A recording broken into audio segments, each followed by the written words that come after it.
or do you think it's also a question of like everything happens? Don't worry, I'm behind you. I didn't want to freak you out if it's heard around, just to let you know I'm behind you. I'm just listening in on the conversation. No worries. So do you believe in the fact like everything happens for a reason and some stuff are obviously out of your control? Or do you think that everything that's on this planet like was put there for a reason?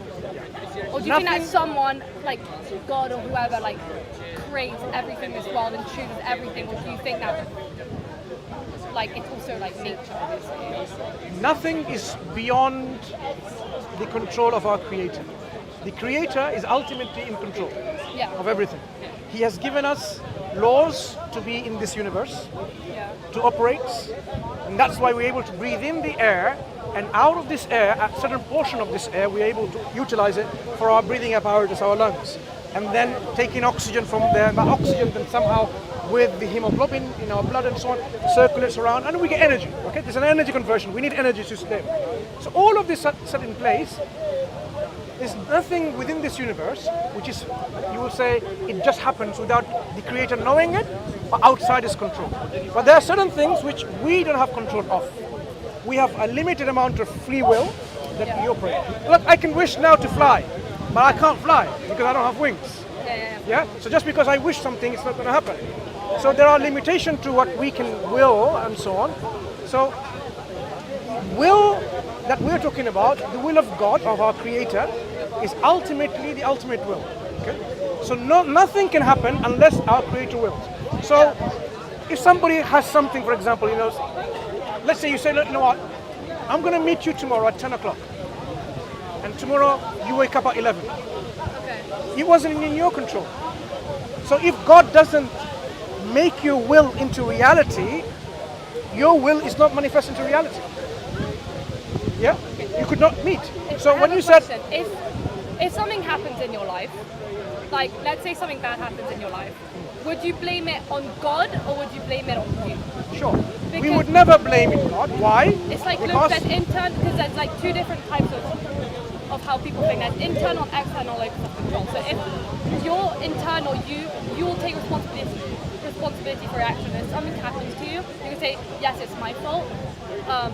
Like it's because of my action that this happened. And there's some people who are like, actually, it's out of my control. Like this happened, and it's out of my control. Like God wanted it to happen. Like what type of person are you? Do you take responsibility for your actions, or would you just be like, yeah, it's just because God wanted it? As Muslims, we take responsibility for our actions, the good actions and the bad actions. We don't ever, and we should never blame God, because certain things can happen with the will of God as a test. Yeah. So God tells us clearly, like, do you think He created you and He's going to leave you like this without testing you? Yeah. He will test you, see whether you are good in actions or not, because He created you for a reason. That's what I was getting at. And that reason is to worship, to glorify, to thank, to praise, show gratitude to God, because in that depends on our future abode, whether it's going to be a life of eternal happiness and joy and tranquility, or it's going to be a life of misery and suffering, pain and so on and so forth. We can make the destination based on our belief and our actions. So God, often in our life, He wants to make us develop and progress in this journey of ours, and He will test us and see whether you are patient and whether you're grateful and thankful or not. Okay? So constantly there will be either from a loss of life, of wealth, of crops, certain things here and there. God says it in the Quran. It's just to test certain people. And certain people, as you are alluding to, they just say, I can't take it anymore. Why is my son dead? And doctors couldn't save him, and they disbelieve in the Creator. So that shows their faith that they're supposed to have had on solid foundation was so weak. They're not even grateful that God gave them all of this and He can take life like He gave life. God is the one who's given us life and He will be able to take it. So why are we then saying, oh, God's taking the life? It wasn't in ours to begin with. To give an example, suppose I died as a child, would you think my parents would have the ability and the power to give me life again? No. So they did not have the ability to give me life in the first place then. Because if they did, they can give me life again and again every time I die. So the life itself is not something that our parents give. It's not something Mother Nature gave you. God, our creator, originator, gave us life. And he made us not to live forever in this life. Do you think anyone lives forever? Animals? So there's a program. I'm sure you know about that. There's a program in our cells in which we're supposed to die. So apoptosis, programmed cell death. Yeah. Yeah, otherwise there'd be people living till they're 500. Yeah. So people are trying all their best to not to age and to live forever and ever. There's a whole science to do that. They try to preserve their body by cryogenics and so on and so forth. But still, they're not being successful. So the death was there for a reason. So that within this lifespan, we can fulfill our purpose in life. So when I talked about the creator, the originator, we are sure, you're positive, definitely there is a creator, there is an originator, right? And the originator must have created us for a reason. So if that reason is to worship our creator, how are we going to worship him? How are we going to be grateful to him? Imagine you love someone so dearly and you want to thank them and express your love to them. And are you going to, how are you going to do that? How are you going to do that? Well, some people in religion, they pray, some people go to church, some people go to mosque. There's different ways people do it, and different religions do it in different ways. But I also think that, for example, a lot of people, I'll take Christianity for a second because I'm Christian. A lot of people, for example, Christians will go to church on Sundays, but if a Christian doesn't go to church on a Sunday, people are going to be like, oh, you don't worship your God, are you a true Christian, blah, blah. But I think actually in every single religion, like, you don't specifically have to go to a church or a mosque or whatever to worship your God. I think that you could do it at home. Like, everyone can express, like, their love to God in different ways, and it doesn't have to be going to a symbolic place, like being in your room or whatever. Like, everyone can do it in a different place, and I think that there's not only one way to do it, and I think a lot of people get criticized for that. I agree with you partially, and I will tell you what part I agree and what part I disagree, and then perhaps you can tell me whether, why do you disagree with some of the parts. But the point I was making about how do I express my love, my praise to someone, imagine he wants to express love to someone, right? Let's not identify what it is. Someone you love so dearly, and you love football so much, and you said, you know what, I'm going to, my boots that I have, football boots that I have played every single match and I've won, so precious and so dear to me. I know it's smelly, I know it's filthy, I know it's now, different parts of one here and there, it's breaking apart. I'm going to give this to my dearest person, but your dearest person doesn't like football. Every time you put a telly on, oh, now look at this, I have to bear this. Doesn't appreciate football, but you do. And he said, there you go, opens up the present, and it's a football. They might understand that what you're coming from, but if you think about her perspective, you'd say, you haven't made the right choice. Why? You should have asked, or you should have even inquired, what does she like? And appreciate. So when we talk about worshiping God, thanking God, glorifying God, we need to be sure what God accepts. Imagine some people, it's so disgusting example, so I apologize from the very outset. Channel 4 aired this many years ago, maybe a decade ago, I still remember it vividly. There are some gurus in a Hindu tradition, they were baking their own feces and eating it as an expression of love to God. Do you think, in a reasonable mind, that God appreciates people baking their own feces and eating? How will you know what God appreciates and what God doesn't appreciate? Good, very good question. That means we need to know, right? We can't. Exactly. But you will never know. Yeah. That's the problem. We can only know if God tells us what He appreciates. But God cannot tell you because He's up there. Let's discuss this matter. Would God not communicate to His creation what He wants from us, why He created us? Would that not be expected of God to do? Or do you think God would leave people in confusion, where people make their own destiny? I think God wants me to just smoke a cigar and be happy, and that's it. And some people say, no, God wants me to enjoy my life, go around girls and boys and drugs and rock and roll, kill, doesn't matter as long as it makes me happy. Who cares about consent? Who cares about harm? It makes me happy. That's the way I'm going to express my love to God. So God, we know, is not going to leave us in this confusion. A God who is all wise, who's given us knowledge and wisdom, in our lives, it makes sense that God would communicate to us in terms of what is expected of us. And we say, this is the form of communication God, our originator, throughout times, over history, different places, has communicated to the people by appointing a spokesperson. They're called prophets and messengers or warners, telling them to convey to the people, this is your purpose in life, this is who I am, and this is what is expected of you. If you do this, this is the consequence. If you do that, that is the consequence. You would say, that makes sense and that is fair. Because someone tells you, imagine now standing here, police comes and arrests us and say, you know what? We have to put you to a prison, maximum security prison, minimum 12 years. And you say, for what? Because you're speaking here in public. You will be questioning, since when was there a crime? I didn't know. I had no news, nothing, no one told me. I haven't heard anything from anywhere. No police ever told me. You would be questioning, you would say, that's not fair, putting me in prison just like that.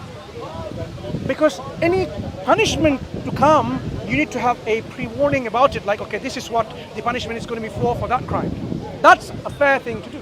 So God, to punish us for not doing something or doing something, it would not seem to be fair unless we know exactly what is required of us. Okay. Do you follow so far? I follow. Yeah, so this is what we're saying. To know how to worship God is not what I make of how I think I should worship God. Is when the Creator tells me, this is how I'm going to accept your worship. Yeah, but you're saying the Creator's going to tell you how to worship Him, but if you can't technically communicate. Not me personally.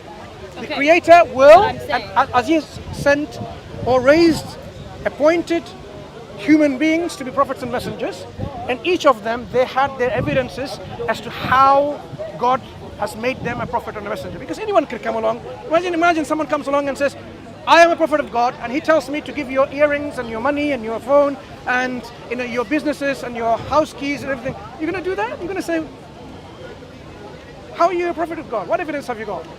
So we expect something as a matter of evidence or proof from those spokespersons who claim to be prophets of God. When they establish that I am a prophet of God, and you can see there's no reason to disbelieve in me because of the evidence I brought for you, you would then say, now I'm confident to accept what you say, because I now trust you to be a prophet and a messenger of God. When you go to a doctor, you go in trust already because there's no reason to distrust that he's a... But if you already know there's some fishy thing going on about this surgeon, and you hear from other people that this man or woman didn't even go to a medical school, didn't get a degree, never went and passed his exams, or fake, you will be very suspicious. You would not trust that person, isn't it? So a prophet and messenger is examined like that, their life, their character, and then you say, I now affirm and I accept you are a prophet of God. So if you bring the Quran, and this is an evidence from God that this is His revelation or communication, then I know I can trust this book. And if God says, worship me and don't worship idols, don't worship trees, or stars, or moons, or planets, Would you or anything believe in creation. everything that's written in this book, though? Okay, very good question. If this book is evidently demonstrated, evidently How can demonstrated. you be so sure that all of this is true? Very good question. And this is exactly the nature of the Quran demonstrating itself to be true. Because some of this might be a lie, and during centuries things may change and people might add stuff, take away things. How do you know that this is actually facts, you know? Yeah, this is a very good point. So let's talk about firstly, how do we know it's changed or not changed, right? So the Quran has been transmitted from the first person that was given to the Prophet, 1444, 5 years ago. It's about 1400 years ago. Yeah. It was transmitted through memorization as well as in written form. We now have manuscripts from within 100 years of his time. So many manuscripts across the globe, in private hands, in museums. There's one in Birmingham University, right? Birmingham Library. There's one in Oxford. There's one in Cambridge. There's one in Vatican. There's in Russia. Everywhere around, manuscript, because Quran was transcribed and copied in large numbers so that people can have access to everywhere. It wasn't like a certain clergy had in control, and they will only preach from there, and you just listen, and whatever I want to tell you, and I have control. It was not. It was in the hands of people. So it was transmitted like this, and you can go back now and look at the Quranic manuscript, and you can see, yes, you can read the Quran as you read the Quran today. Yeah? Do you believe everything written inside? That's the point I was going to answer. Yes, I do. But how I do that is the mechanism I'm going to share with you. And you follow everything in this book? I try all the best. As Muslim, they should. So some people, sometimes we fall short because of our weaknesses. So because of our desires and our shortcomings. But always then we repent to God and say, God, I'm sorry. I will try to mend myself. This is what is expected of us. Because we're not like someone who is, so perfect. We are meant to strive towards perfection. That's the whole idea of our life, our journey. That you try to strive towards perfection, and in doing so, if you fall short, but you admit and confess that you have done something wrong, and immediately turn to God, He will say He accepts your repentance because He knows your weaknesses. So the transmission was through memorization as well. So if I were to now tell you that any chapter of the Quran, if I were to read it in the Arabic language as this Quran is, and if I make a mistake, you'll find so many people correcting my mistakes. You can go to any mosques, when they read the Quran in their prayers, they 5 times a prayer Muslims pray. The morning prayer, Fajr, Maghrib and Isha, the 3 prayers, they read it aloud, the Quran. If the Imam who's leading the prayer makes some mistakes, so many people from the row, back and so on, even a young child, will correct that mistakes. That's how the Quran is being protected, because Quran has been memorized. Do you know how many hundreds and thousands, if not millions of people have memorized the Quran? Word for word, letter for letter, and they don't even speak Arabic. Millions of people, yeah? So at any one time, if you go to Muslim countries, they have special memorization school where they memorize, yeah? So I can bring someone who is a 7-year-old and memorize the whole book. I can't do it now, it's so difficult for me. I tried, right? I'm trying, make supplication for me, but I'm saying you can bring a 7-year-old who memorized the whole Quran. So you can go and trace this back a year before, a decade before, 100 years before, 200, and all the way go back. This is a living tradition. Here, in Germany, in China, in Palestine, anywhere in the world, people have always, in every generation, memorized the whole book.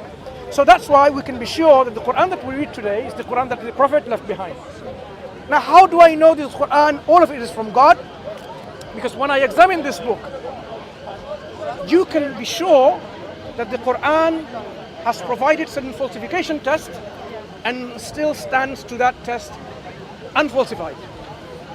You see, if a book gives you some test of history, and you can say, if you do this, that's definitely not from God, then he will say it's not from God. To give you one example which you'd appreciate is, do you think a book from the Creator will contain mistakes? Of course not, because He's all knowledgeable. The Quran says so. If that book, this book, the Quran, was from other than God, you will find many discrepancies, many inconsistencies. Well, you have a criteria. If this book has shown some mistakes, discrepancies, contradictions, you will say, I'm sorry, this book is not from God. One criteria of falsification test. Another criteria, the Quran says, if you think this book is not from God, what you have to do is simply produce a chapter like it. If you can't do it, go and ask for help from your supporters, your people who can. And this is where the challenge is. Look here.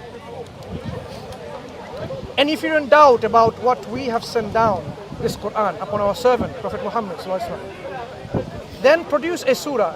This is a surah, each 114 surah or chapter. Okay. Then produce a surah like thereof, and call upon your witnesses, as I said, supporters, other than Allah, God, if you should be truthful, if your doubt is true, right? But if you don't do it, and you'll never be able to, then fear the fire whose fuel is people and stones prepared for the disbelievers, and give good tidings to those who believe, and to righteous deeds, and do righteous deeds, that there be gardens and on which these rivers flow, and so on. So there's a warning and there's a glad tidings for people who believe in it. So the Quran tells you in this, very second chapter at the very beginning, if you are doubtful that this is not from God, imitate something like it. Now this is a profound falsification test the Quran offered, and it's still being offered today to falsify it. People keep on trying. The Arabs at that time were masters in the Arabic language. the Prophet Muhammad sallallahu alaihi wasallam, they knew he didn't go to school to read and learn, and they knew he couldn't even read and write, let alone compose poetry.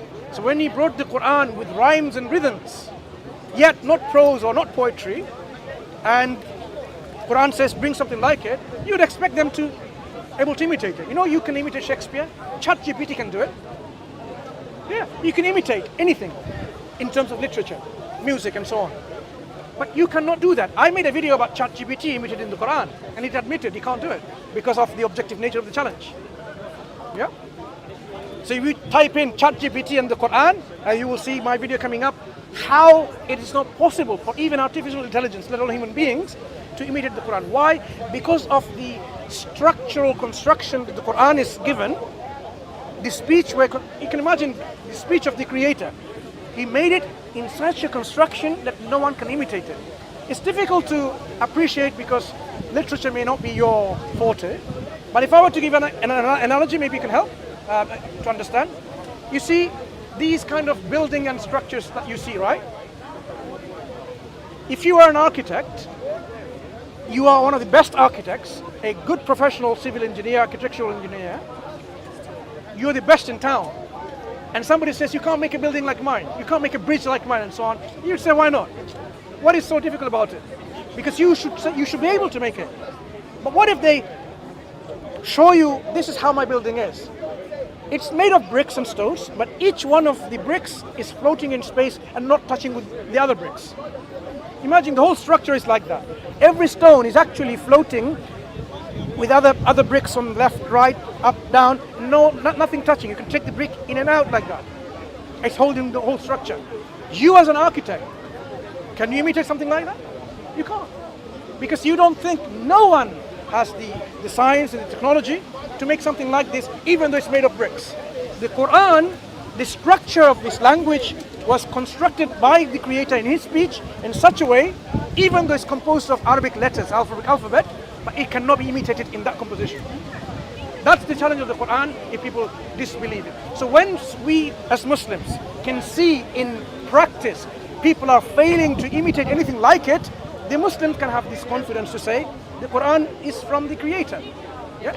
Because of how it is demonstrating itself time and time again that it cannot be composed by anything other than the Creator. I'll just give you 2 examples and just many other criteria. That's how our confidence in this book is like that I have to trust and take everything. So even though the Quran says like there, God created, the Creator put angels responsible for transcribing what we do, good and bad. Imagine an angel here and an angel there.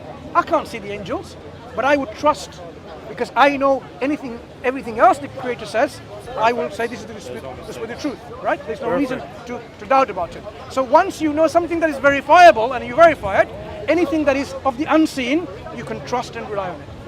This is a take of the Muslims in which we say Islam is true because it's self-evident of its truthfulness. As a Christian, for example, we don't say Islam came as a different religion.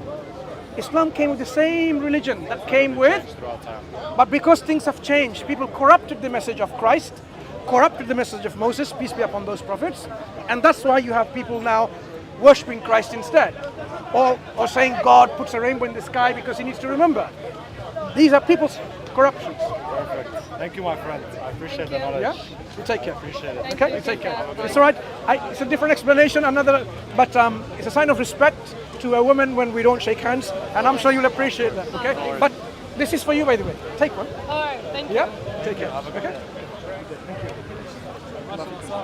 Assalamu alaikum. Nice conversation. Can I give you one? Yeah. Any more?